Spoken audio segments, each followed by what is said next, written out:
coming. We really appreciate all of your support. It's been kind of a hard journey, so it's really great to see everybody here to support us. This is the very first production put on by this new self-directed student-run company called Goats of Denmark. And it's actually supposed to be set in 1904, but we just want to let you know, just so you don't get confused, we made some modernization with the costumes. Another thing about this being student-run is that, as you all know, your tickets were free, which is really great for you because it encouraged you guys to come. But it's hard on us because we have to fund this whole set and production and costumes. And so we would really appreciate it if you could make donations. We have 2 jars right by the door. And in addition to donations, we'd really appreciate it if you could find your way over to the concession stand at intermission, because that's another way that we're making money. It's really packed tonight, and I'd really appreciate it if all you guys sitting really close to the stage could, I know it's hard, but keep your feet really close, or try to be as far away from the stage as you can. It's really hard when you're an actor on stage, and it's hard enough in this theater because you can see everyone really clearly, so it's going to be more difficult in the front row, so try not to do anything too distracting. Okay, well, I really hope that you enjoy it. We've worked a really long, hard time on it, and I now present the show.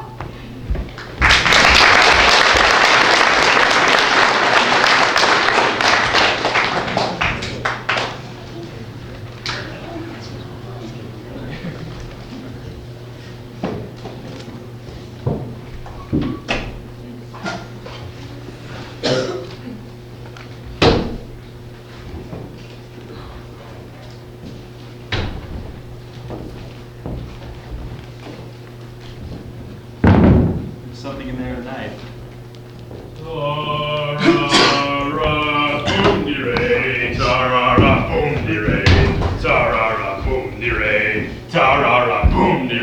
Gaston, looks like you're out of your bad mood. Yes, damn it. Woke up this morning, good mood. Nothing I can do about it. Ta-ra-ra, boom-de-ray. Ta-ra-ra, boom-de-ray. Ta-ra-ra, boom-de-ray. Ta-ra-ra, boom-de-ray.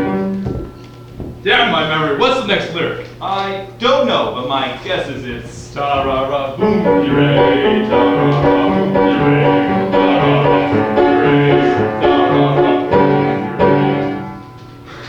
Something like that. Oh, yeah. Great song. I wonder who wrote it. 2 East Indian guys, Tehran or Boom-de-ray. I have to pee. Already? You haven't had a drink yet? One day you'll understand. I'll be sitting there, I'm to meet a woman. Shut up, you little pipsqueak. Hey, you can't talk to him like that, you don't even know him. But I have a feeling. Still, you can't just insult someone right out of the blue. But I'm French. Do you have absinthe? Sure, one absinthe coming right up. I'm supposed to meet her at 6 o'clock at the Bar Rouge. The Bar Rouge. This is not the Bar Rouge. No difference. No difference. You see, I am a theorist, and the way I see it is that there's just as much chance of her wandering in here accidentally as there is of her wandering into the Bar Rouge on purpose. Therefore, it makes no difference where I wait for her. It's not important where I tell her I will be or what time I am to meet her. Unless... Unless what? Unless you really want to meet her. I don't follow. Well, you see, if you really want to meet her, you'll go to the place you told her you'd meet her at the time you told her you'd go there. Ah, but you're forgetting one thing.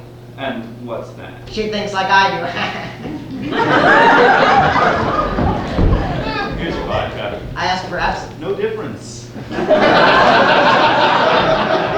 I can describe the woman you're waiting for, So can I. but I've never seen her. I can describe her clothes, her hair, and her smell even. Go ahead. But I need something. Like what? Well, women are my area of expertise, and like the paleontologist, I can reconstruct the creature from the bone. But I still need a hint. How did you get to be such an expert? By looking. Ah, so you're an admirer of the feminine equation. Yes, but I never touch. It's my saving grace, really. In that way, I glide among them, invisible. But I still need a hint. Ah, yes, a hint. She has long red hair. Ah, one of those. Hard to control because she's so damn pert. She runs you, doesn't she? Her speech will be short, like her skirt. She'll enter and sit over there and cross her legs and control the room. Look, she's controlling it now. We're talking about her all because she has long red hair. Sounds like you really know women. Never met one, really. Never met one? Not in my new incarnation as an older man. Women respond differently to men of different ages. I'm only newly old. Just getting used to it, really. My name's Gaston. My name is Albert Einstein. Wait a minute. You can't be. You just can't be. Oh, sorry. I'm not myself today. Better? No, that's not what I mean. An order of appearance. Come again? Hold on a sec. Can I borrow your program? Look, it says so right here. I knew it when you walked in. And yet you said nothing? Well, I couldn't quite put my finger on it, but, well, now I can. I take your point. Toilets! Beyond that door. Thank you. Sorry I'm late. You're not late. You're third. Where were you? At home, darling. Doing what? Sitting in front of a mirror. Why? Just looking, seeing what all the fuss is about. Besides, the mirror is like a mind. If you don't use it, it loses its power to reflect. Well, you should try to be on time. Oh, don't be so old-fashioned. It's the 1900s. This is the fourth day you're late. Oh, let's not fight, Freddie.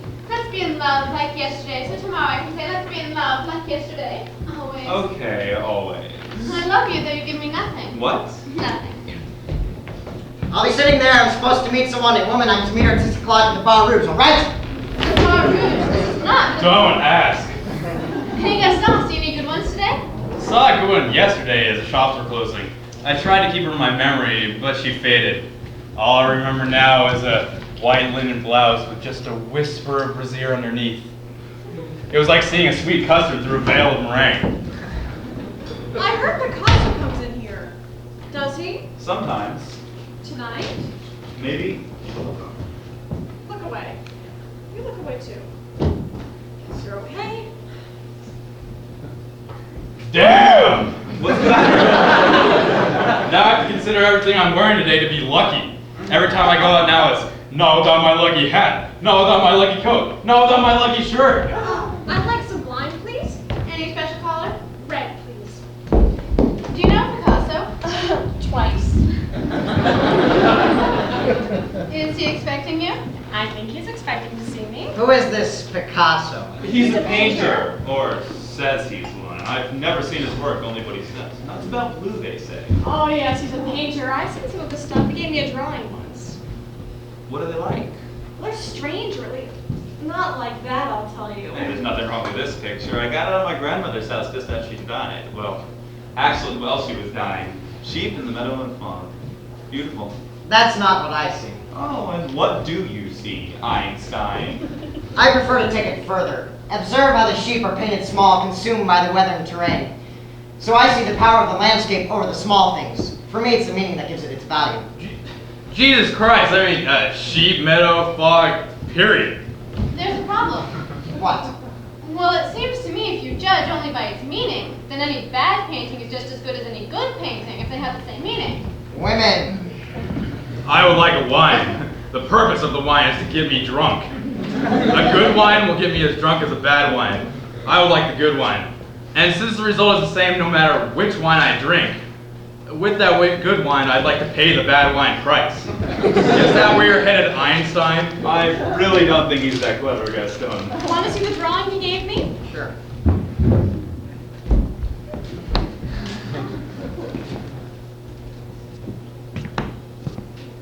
I never thought the 20th century would be handed to me so casually, scratched out in pencil on a piece of paper. Tools thousands of years old waiting to be maneuvered in just this way. I was lucky tonight. I was open to receive it. Another night I might have dismissed it with a joke or a cruel remark. Why didn't it happen before, by accident? Why didn't Raphael do this absent-mindedly? So, what do you think of the drawing? What could it matter? Huh? Let me see it.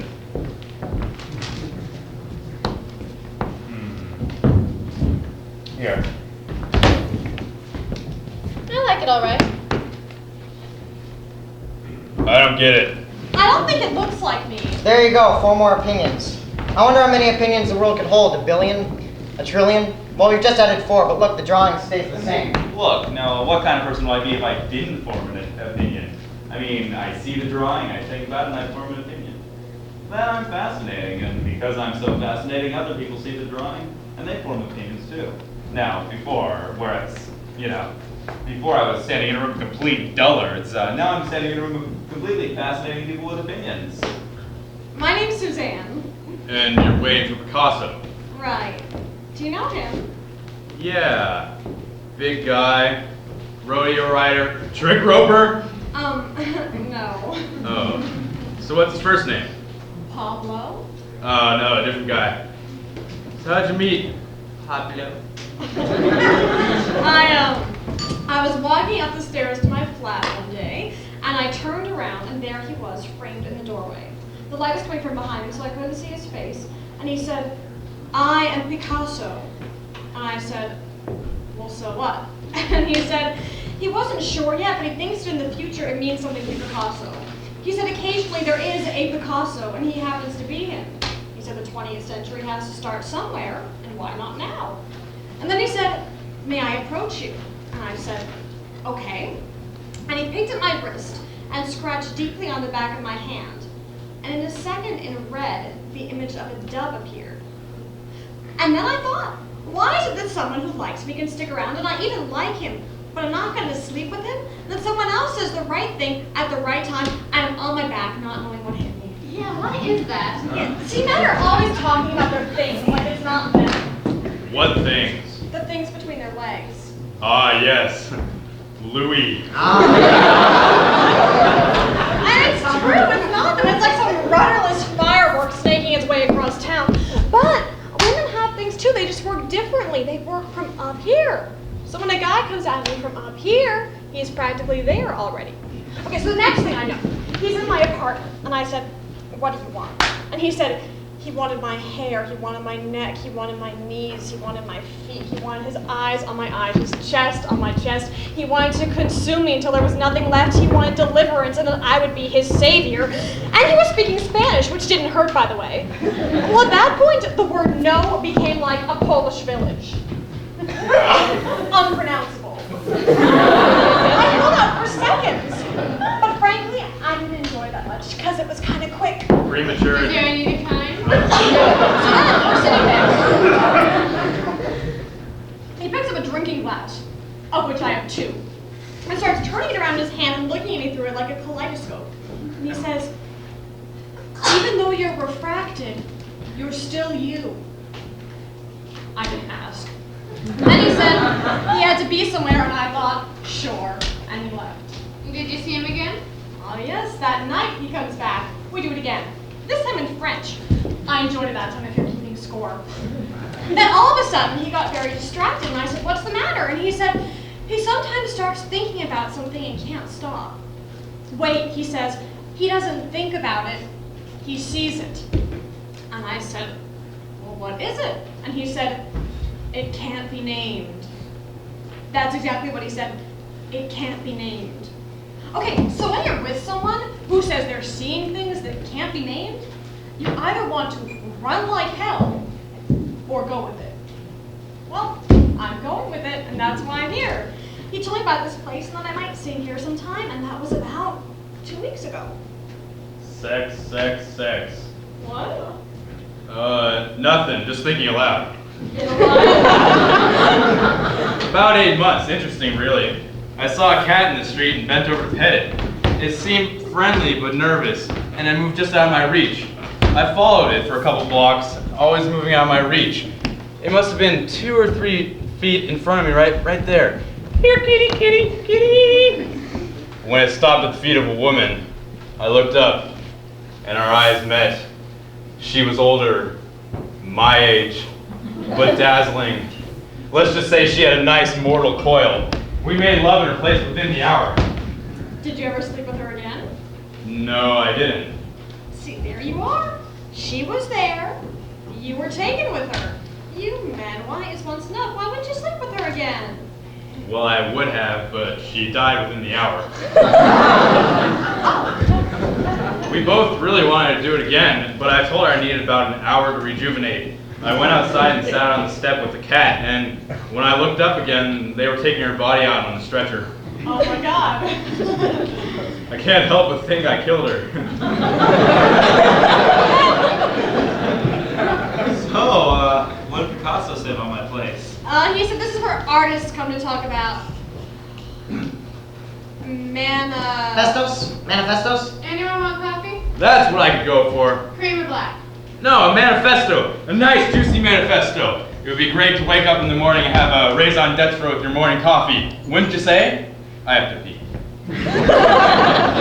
Did Picasso say he was working on a manifesto? Oh no, he said he didn't need one, and that if he did think of one, he would have exhausted it before he finished writing it down. Can I get a refill? Yeah, I'll get it.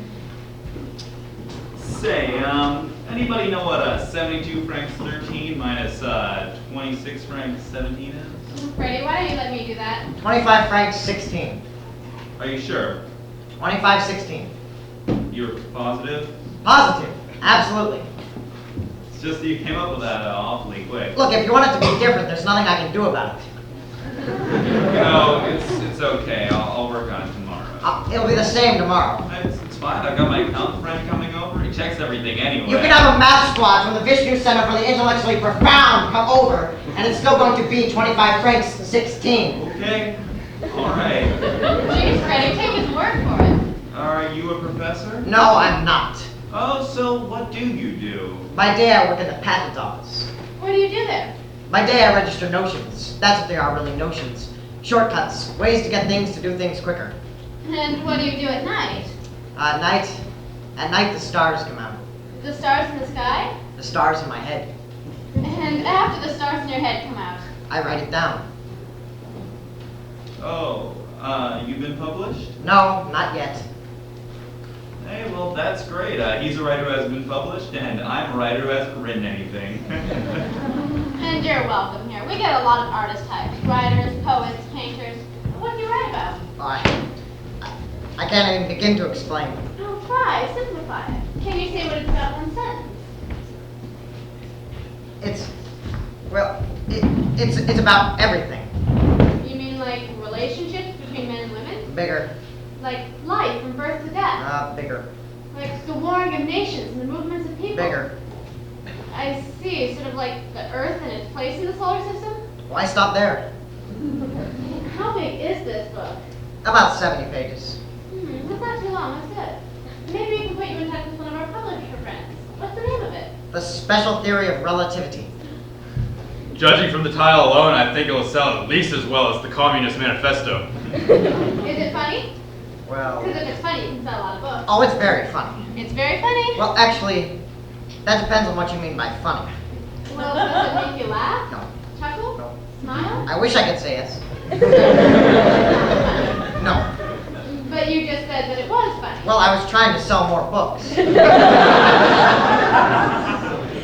it have illustrations? Impossible. Oh, come on, it might look good. Give up some zip. Illustrations are two-dimensional. Oh, I know what you mean. But listen, a good draftsman can give a very realistic three-dimensional drawing. I need 4. Einstein, I'm trying to help you here. You want your book to have impact, don't you? Sure. In order for your book to have impact, you gotta have a lot of people read it, right? Yes. Okay. In your field, about how many people do you figure need to read your book in order for it to have some impact? 1. No, Einstein. In order for your book to have impact, you've got to have a lot of people read it. Every man on the street has to have one. No, only 1. Max. Max? Max Planck, a German physicist. Very influential. If he reads my book, he makes my reputation. Well, you're lucky. If you're marked as one person and you know his name, you can put a limit on what you're going to spend on advertising. How old are you? I'm 25. You don't look 25. I learned at a very young age that I'm the type of person who will always look 86.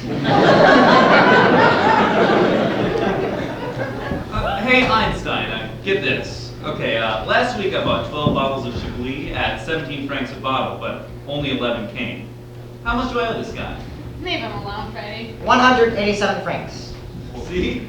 As long as he's here, we might as well use him. Okay, now, look, I made a deal with Alphonse for a case of port at 26 francs a bottle. Now, he said that if I bought 6 cases, he'd give me a discount of 4 to 6%, but he did know the year of the port. Now, he said that if the year of the port arrived, and it was newer than 1900, he'd give me a 4% discount, keeping 3% on the bottles before 1900 and 2% on the bottles before 1895. Right. Now, when I got the cases, 2 cases had 9 bottles dated after 1900 and 15 bottles dated before 1895. Now, 1 case had 18% of the bottles dated before 1900, and the rest evenly split between before 1895, after 1895, and before 1900 respectively. How must the hell file this guy? Oh my goodness. One more thing, I forgot. No, he said that if the bottles arrive and the sum total of the years on the bottle were greater than 25, he'd give me a 2% discount on those bottles. Oh, sorry. I wasn't listening. Just kidding.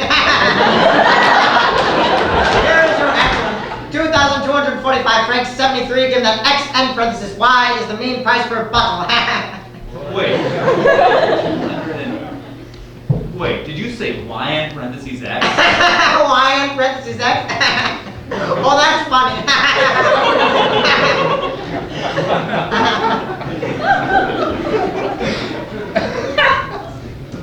What's the date today? It's the 8th. Okay, and the year? You don't know the year? I know the year. It's just that sometimes when you're writing things down really fast, it's easy to forget the date and, write something completely different. Sometimes I look at a date I've written and it's 15, 20 years off. But anyway, I know the year. It's 1903. 04. 04, okay, come on. It's only January. October. The date's been important anyway. Just put first decade of the 20th century. Gosh, that's what it is, isn't it? First decade of the 20th century. I'm glad the 19th century is over. That was the bad century. What's it not like about a century? Well, for one thing, the pollution, soot, garbage, smoke. Horse crap. You disagree? No, I'm adding to the list. Okay. Horse crap, noise. This century will be better. Oh, and what do you see for the future? Let me ask you, what do you see? I'll answer. I see air travel becoming common, with hundreds of people being carried in giant airplanes. I think we'll see images sent through the air, and the receivers will become so popular that mass tapes will diminish their potential. The city of Hiroshima will be completely modernized. There will be a brief craze for lawn flamingos. Vast quantities of information will be stored in very small places. Cruelty will be perfected. By the end of the century, smoking in restaurants will be banned. Music by 4 lads from Liverpool. Oh, brother. Uh-huh. Right. Next. Oh, well, fine. I think a yo-yo will be a wonderful thing to play with, but a horrible thing to be. Here's mine. Led by Germany, this will be known as the Century of Peace. Clothes will be made of wax. There'll be a brief craze for automobiles, but it'll pass. The French will be the military might of Europe, and everyone will be doing the new dance called the Toad. And the Wright brothers will long be remembered for the invention and manufacture of a low-calorie fudge. Anyone in tonight? Not be looking for us to go. I got a Matisse today. Small but juicy, a little biscuit. Here, take a look. It says everything about Matisse you want to know. About 8 drawings and got them thrown in. Smaller it is, harder it is to say. No doubt about it. And that thing's got it all. That thing will hold a wall. Stick it up there. Look at it. Beautiful.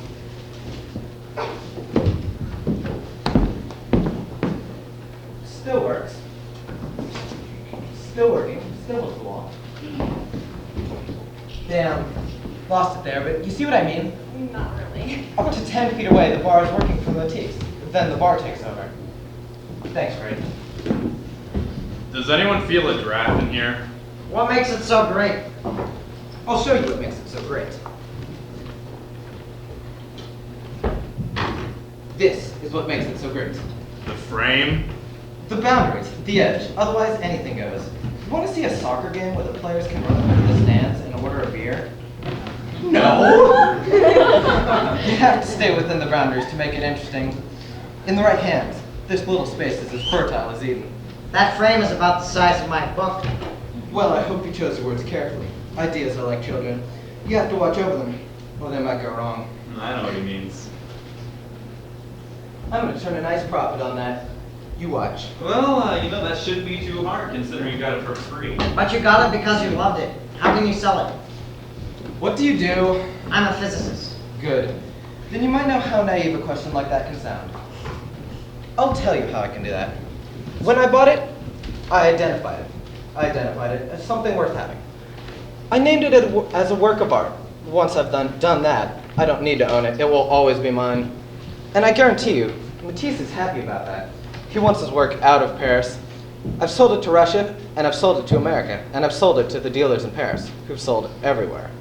And the dealers like to buy from me because they don't get it. And frankly, they want me to discern the good ones from the bad ones. How did you learn to tell the difference? I wish I knew, but I can look at 2 drawings that no one's ever seen before and know that this one is for me, and that one is for someone whose idea of art is something ugly done by a relative. They come to the gallery with bags of money and say, "Show me what you've got. Taste is no object."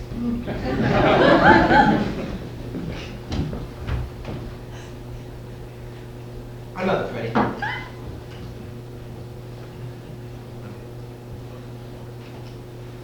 Freddie, take it. Come on. No, take it out. All right. Courbet. Courbet. Courbet. Wait a minute, this is a book about Courbet.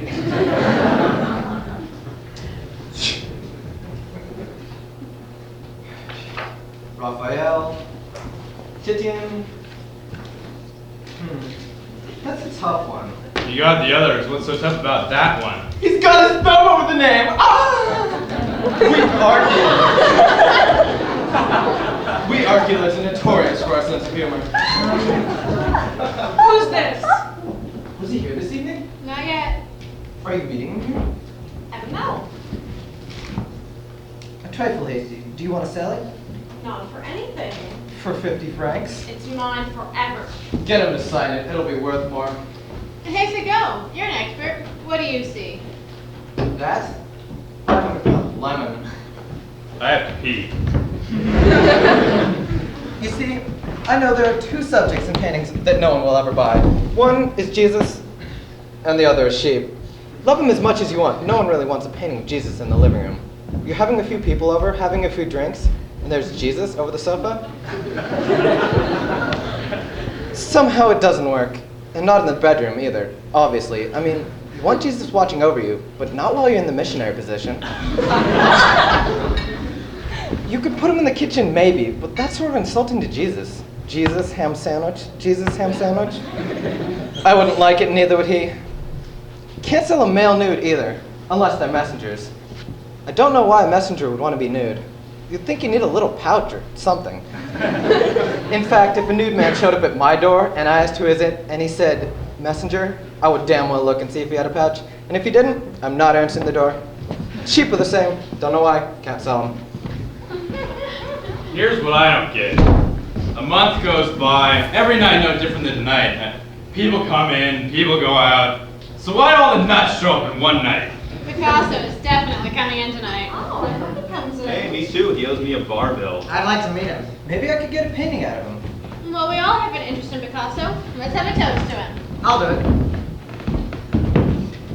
To Picasso. I have been thinking about sex all day long. I cannot get it out of my head. I've been thinking about it for 62 years. 16 drawings I've done today, 2 in pencil, the rest in ink. All of women. What does that tell you? Well, what it tells me is that an artist needs to stay well laid. Otherwise, your mind falls off the easel, out the window, and straight across the street to the grocer's daughter. Anyway, you're proposing a toast? Oh, yeah, to Picasso. Hey, then to him. Tell me, did you talk about anything else besides me? Was the weather mentioned? No, it was mostly about you. God, how good I feel. How very lucky for you to be talking about someone and suddenly they come. But tell me honestly now, how do I look? Oh, that spot. We've got to do something about that. You should come by tomorrow. Something's afoot. The movement is coming. I can feel it. How do you draw something? It seems so impossible. Well, you see, it all starts in the wrist. And the wrist starts up here. The last month's work has been spectacular. I sat in front of the last piece you gave me with some friends and explained it for 2 hours. Did they get it? Don't know, they left after the first hour. I can tell you, the last hour was lonely hard work. Well, forget it. That was piss. Piss, I tell you, piss. Piss. It's very different now. Nothing's in my way anymore. If I can think something, I can draw it. It used to be that I'd have an idea, and then maybe an entire month later, I'd draw it. The idea of it was ahead of its execution by an entire month. But now, the ideas are ahead of the pencil only by minutes. Do you know what that's like? To be able to just think something and then to draw it? The feeling of clear, undiluted vision. I have a vague idea. Are you a scientist? Are you an artist? No, I'm a scientist, but sometimes I feel like an artist. We'll multiply that by 1,000, and that's what it's like to be me. Well, hello. I don't believe we've had the pleasure yet. Well, you have. My name is Picasso. How nice for you.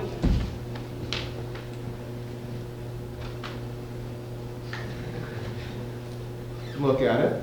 It's a dove. How much?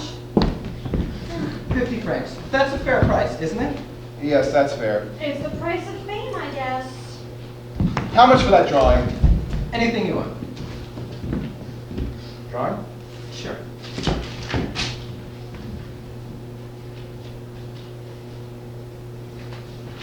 Fair. Very fair. This one's signed.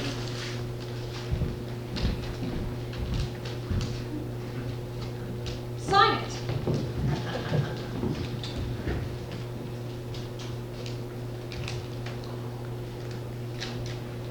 I'd like another drink, please.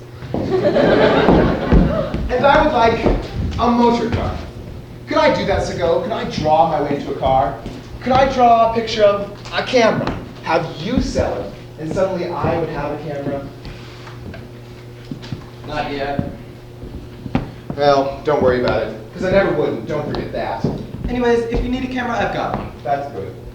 Wait a minute. You have a camera? Yes, I have a camera. How did you get a camera? I bought it? I have just one question. If I can't afford a camera, how come you can afford a camera? What are you selling my paintings for? Twice what I pay for them.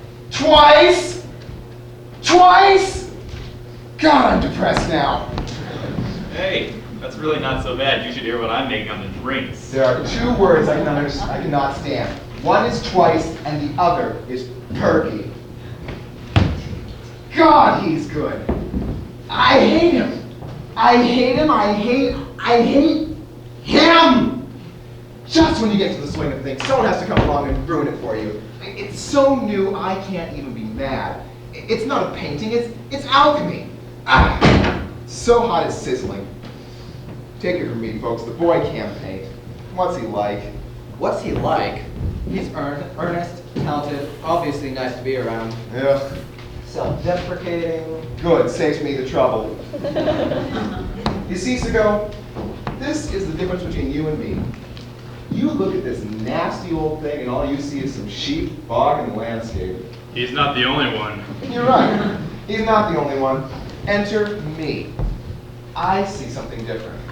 I see an empty canvas with something hideous on it, waiting to be filled with something new. Venturing out into the unknown, the undrawn. This new thing must be drawn out of its cave, wrestled with, and finally then just pinned up against the wall like a hide.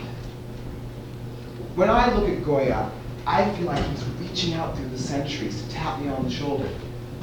And when I paint, enter me, I see something different. I see an empty canvas with something hideous on it, waiting to be filled with something new. Venturing out into the unknown, the undrawn. This new thing must be drawn out of its cave, wrestled with, and finally then just pinned up against the wall like a hide. When I look at Goya, I feel like he's reaching out through the centuries to tap me on the shoulder. And when I paint, I feel like I'm reaching through hundreds of years to tap someone too.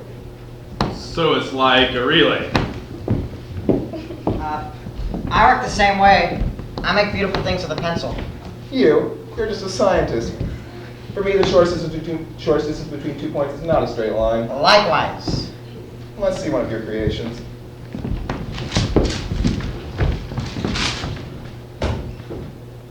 Draw! Done. It's perfect. Thank you. I was talking about mine. Yours is just a formula. So is yours. Well, it was a little hastily drawn, but yours is just letters. Yours is lines. My lines mean something. So do mine. Well, mine's beautiful. Men have swooned on seeing that. Mine touches the heart. Mine touches the head. Mine will change the future. Oh, and mine won't.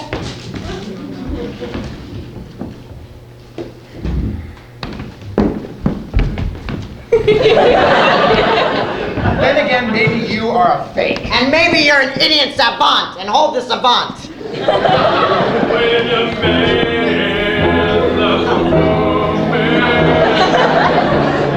he has to know.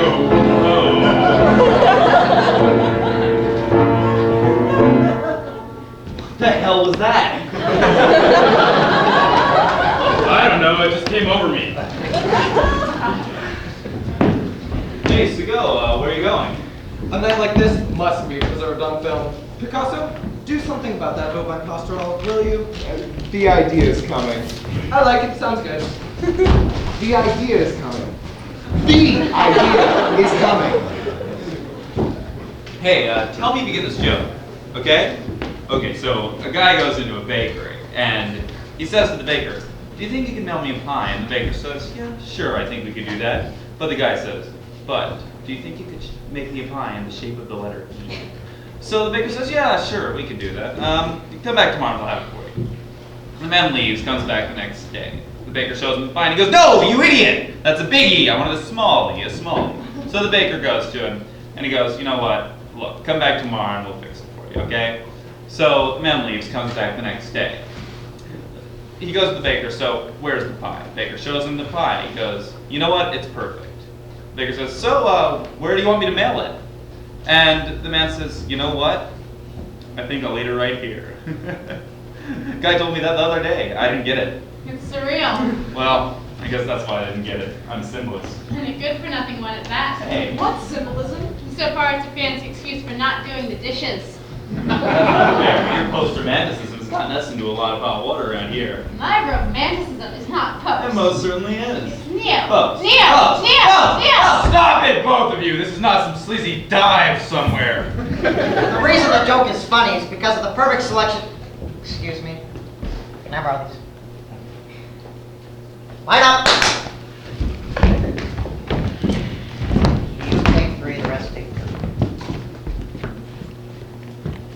The reason the joke is funny is because of the perfect selection of the letter E.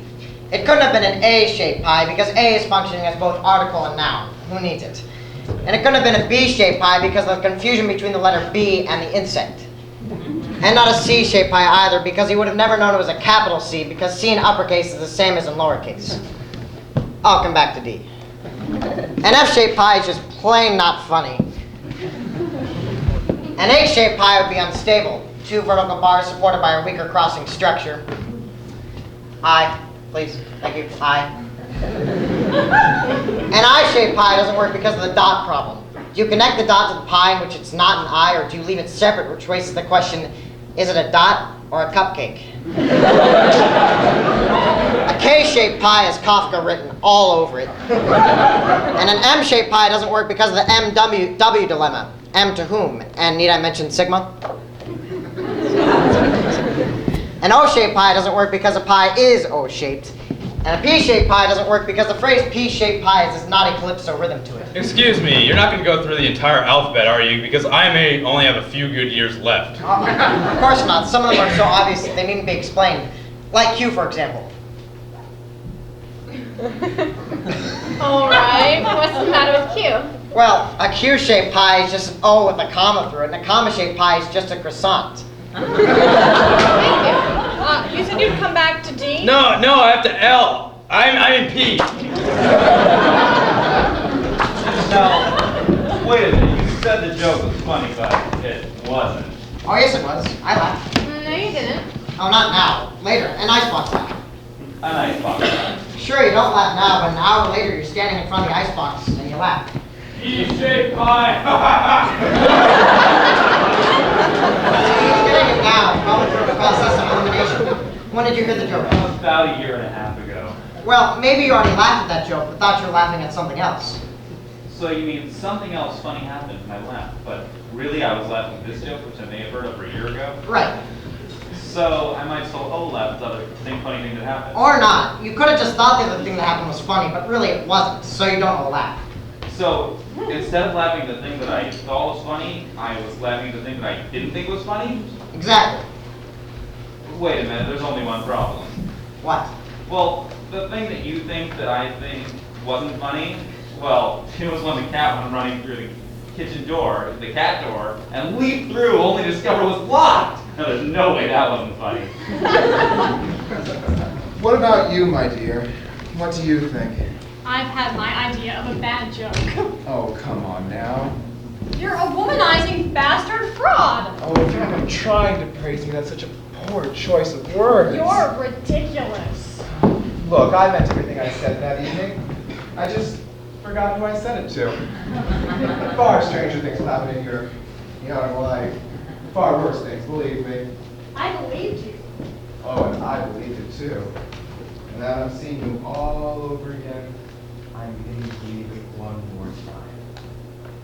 I remember a blue-green bed with a rose-colored spread on it. On your wall was a tin crescent moon holding a candle.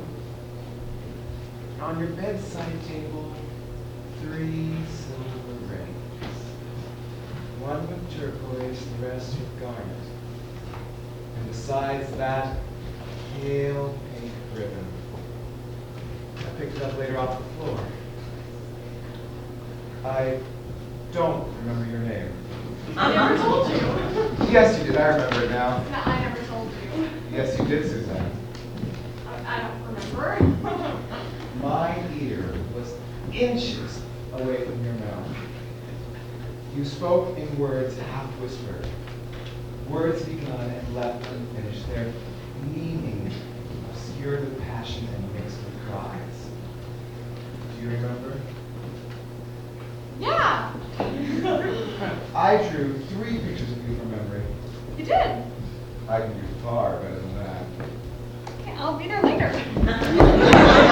What a coincidence. So will I. I should go now. Bye, everybody. Bye, Al. When will you be there? When the play's over.